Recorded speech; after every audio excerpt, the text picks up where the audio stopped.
A v dnešnej digitálnej dobe pozeráme na svietiace obrazovky a niekoľko hodín denne, či už je to náš počítač, v práci, tablet alebo smartfóny.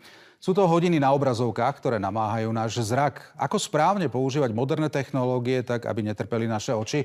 A do akej miery je ohrozený zrak detí, ktoré trávia neprimerané množstvo času na displejoch rôzneho druhu?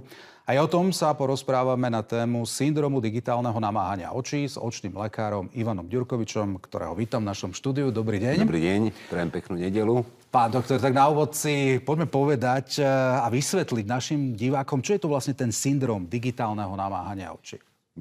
Je to v zásade nový jav, ktorý sa začal objavovať v našom digitálnom svete v čase nárastu práce so zobrazovacími jednotkami. Ja by som to povedal, že to je súbor symptómov, ktorý vytvára syndrom suchého oka.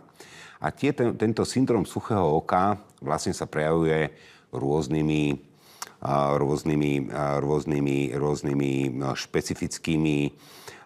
špecifickými diskomfortmi alebo špecifickým diskomfortom, ako je slzenie očí, pálenie očí, namáhanie očí, únava, nespavosť a mnohé iné, ktoré súvisia napríklad aj s držaním tela správnym pri práci so zobrazovacími jednotkami, ako je so správnou vzdialenosťou nastavenia samotnej zobrazovacej jednotky od našich očí.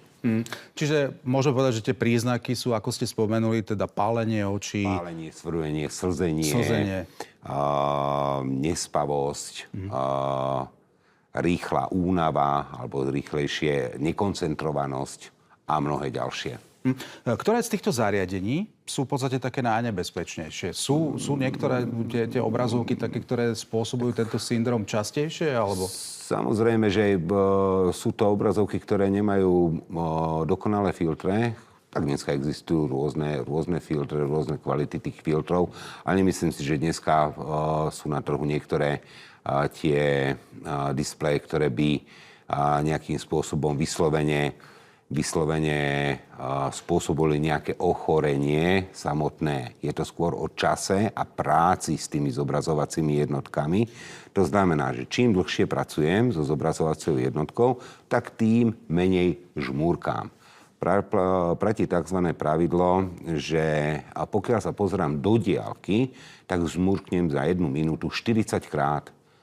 Ale ako náhle, napríklad aj vy, ale vy máte, vidím, že veľmi dobrú vzdialenosť od obrazoviek, tak vás to asi nepostihne. A pokiaľ ideálna vzdialenosť medzi zobrazovacou jednotkou a tou pracovnou jednotkou, kde sedíme, má byť nejakých 50 až 70 cm, my to už bereme ako vzdialenosť, ktorá je na blízko alebo na strednú vzdialenosť. A vtedy žmurkáme paradoxne nie 40 krát za minútu, ale iba 20 krát za minútu. Tým pádom vlastne, čo sa nám stane, sa nám vysušuje oko. Čiže samotné, alebo oko, slzný film, ktorý je na povrchu našej rohovky. A tento slzný film má 3 časti. A to si treba uvedomiť, že ktorá z nich je jedna. Každá z nich má svoju funkciu a každá z nich je extrémne dôležitá. To znamená, že tá vrchná vrstva je lipidová, stredná je vodná, a vnútorná je mucinózna. Ja by som dal veľký dôraz na tú lipidovú, na tú prvú zložku, ktorá vlastne nám zaručuje to, aby sa nám neodparoval samotný slzný tá vodná zložka, lebo ako náhle sa nám začne odparovať vodná zložka, tak sa nám naruší napríklad aj to, že napríklad sa nám naruší celková stabilita slzného filmu a tým pádom môže dojsť k častejším infekciám oka, môže dojsť k neostrému videniu. To znamená, že máme pocit, že horšie vidíme. A pritom to nemusí byť to, že my potrebujeme nejakú dioptrickú optickú pomôcku, ale my máme iba nekvalitnú časť slzného filmu. A práve táto lipidová, tá prvá zložka, ktorá sa tvorí vlastne v tzv. Mejbovských membránach na tarzanej časti našich viečok, tá môže byť niekedy upchatá dokonca. Hej? A keď sa nám upchá, tak vlastne netvoria sa nám tie lipidy a tým pádom vzniká syndrom suchého oka. Hej? Ale čo to presne spôsobuje, že teda nežmurkáme, keď pozeráme na tú obrazovku? Je to tým, že sme nejak fixovaní na ten obsah? Nie. To je akomodácia. Hej? Čiže my fokusujeme vlastne svoj zrak na blízky predmet. Hej? Veľmi správna otázka, ktorú ste mi dali a hneď začnem aj, budem pokračovať ďalej. To znamená, že pri takomto dlhodobom pozeraní na blízky predmet môže vzniknúť tzv. Akomodačný spazmus. A tento akomodačný spazmus nám môže navodiť určité dioptrie. Hej, to znamená, že napríklad deti v predškolskom alebo školskom alebo v nejakej adolescencii, zrazu im narastajú dioptrie, zväčšujú sa im axiálna dĺžka oka. To je jedna časť spektra a to sú naozaj tí myopovia, ktorých je dneska viacej na svete, ako bolo v minulosti. Ale toto celkom nesúvisí so samotným syndromom suchého oka a so zmenou dioptrickej mohutnosti oka. To súvisí vlastne s tým slzným filmom a s akomodačným spazmom. Hej, to znamená, že človek, ktorý má ideálny priemer oka, či tú axiálnu dĺžku, napriek tomu má mínus jednotky, ale on ich nemá. Hej. On má len akomodačný spazmus, lebo sa fokusuje, lebo jeho oko je zvyknuté fokusovať na blízky predmet. Hej. No a práve na to používame, na to, aby sme tomuto zabránili, a to neplatí len pre deti, ale aj pre dospelých všeobecne, pre celú populáciu, kde dneska sa stretávame zhruba 48 až 50% u dospelých a aj detí so syndromom suchého oka v celkovej našej populácii, ktorí pracujú so zobrazovacími jednotkami, používame jedno pravidlo, to je to základné, to je to prvé, hej, že 20-20-20 sa tomu Čo to znamená 20-20-20? Ideme to práve vysvetliť, hej. Čiže každých 20 minút sa pozriem na 20 sekúnd na predmet vzdialený zhruba 20 stôp a viac, čiže 6 metrov, hej. Čiže každých 20 minút si dám takú prestávku. Napríklad, keď som v miestnosti, v ktorej sme napríklad my, a ja by som sedel takto, a tu mám nejaký monitor, tak buď sa poprechádzam po tej miestnosti a budem sa pozerať na rôzne predmety, alebo keď sa nechcem postaviť a nemám tu okno, tak si tu dám zrkadlo vedľa monitoru, pozriem sa do zrkadla a pozerám sa do toho zrkadla nie na seba samozrejme, ale pozerám sa smerom dozadu ako na vzdialený predmet. Hej? Takto to majú napríklad zariadené Japonci, ktorí keď nemajú pred svojou pracovnou plochou a pred nimi nie je nejaké okno, kde sa môžu vedieť pozrieť do diaľky alebo v nejakých uzavretých miestnostiach. Je to výborná pomôcka dať si zrkadlo vedľa monitoru a pozerať sa do toho zrkadla, ale nie na seba samozrejme, ale pozerať sa smerom dozadu. Aké sú ešte možno také vaše rády ako očného lekára, ako si možno urobiť prevenciu, okrem tohto cvičenia 20-20-20? Je to možno stlmenie nejak jasu obrazovky, pozerať sa na obrazovku trošku ďalej, alebo z väčšej diaľky? Alebo takto, ako si nastaviť tú ergonómia je druhá, by som povedal, druhá téma, alebo ďalšia téma. To znamená, že tá obrazovka by mala byť v úrovni očí. To je prvý moment. Druhý moment je minimálne, alebo respektíve ten interval by mal byť 50 až 70 cm a samozrejme kvalitný nejaký filter. Hej, a správne nastavenie jasu a kontrastu. Môžu aj zamestnávateľia niečo urobiť pre svojich zamestnancov? Že teda im dokúpia nejaké špeciálne filtre, ktoré tak nejak znižujú ten jas a že by nejak menej namáhali oči? Skôr to vidím v prevencii na pravidelné očné prehliadky, v tom, že ako som začal, že či nejde o akomodačný spazmus alebo o nejaký chronický zápal. Lebo práve ten chronický zápal, ako náhle nám chýba jedna zo troch zložiek slzného filmu, tak nám môže vzniknúť chronický zápal, hej, rohovky, respektíve zo syndromu suchého oka. A to už je potom nebezpečná vec. Väčšina detí berie tablety a smartfóny ako súčasť svojho života. Niektoré trávia na tých tabletoch aj hodiny denne. No. Sú veľmi ohrozené deti napríklad v predškolskom veku?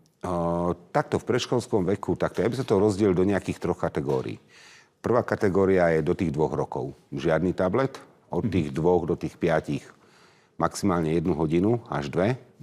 A samozrejme, keď už chodí do školy, tak dneska už je všetko digitalizované, tak nemá šancu tráviť čas mimo zobrazovacích jednotiek a potom maximálne nejaké 2 hodiny po vyučovaní alebo po tom vyučovacom čase. Čiže taký ten optimálny čas je zhruba 2 hodiny. 2 hodiny, áno. A vplyvajú tie obrazovky na tie deti tak? Stretávate sa s tým vo svojej ambulancii, že to im teda zhoršuje zrak? Že majú deti v predškolskom veku? Alebo teda už na základnej škole viac dioptrií?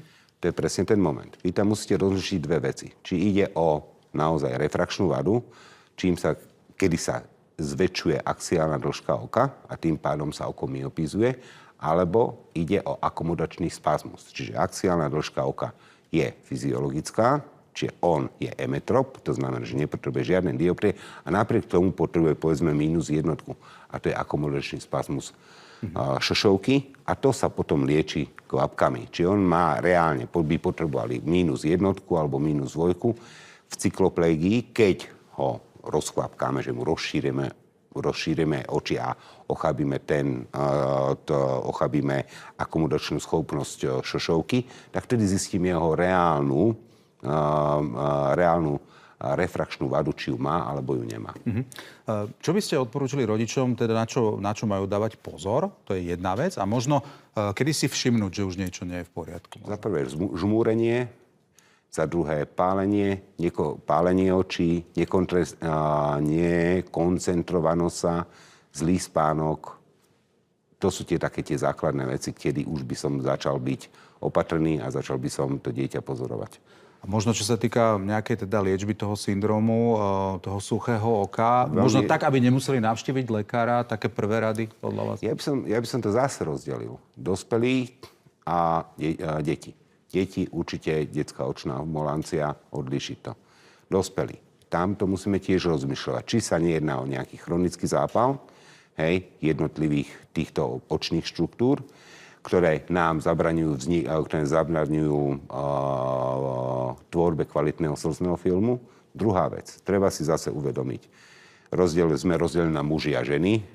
Ženy by mali dávať väčší dôraz na návštevy u endokrinológa a zaoberať sa kvalitou alebo funkciou svojej štítnej žľazy. To znamená, že pokiaľ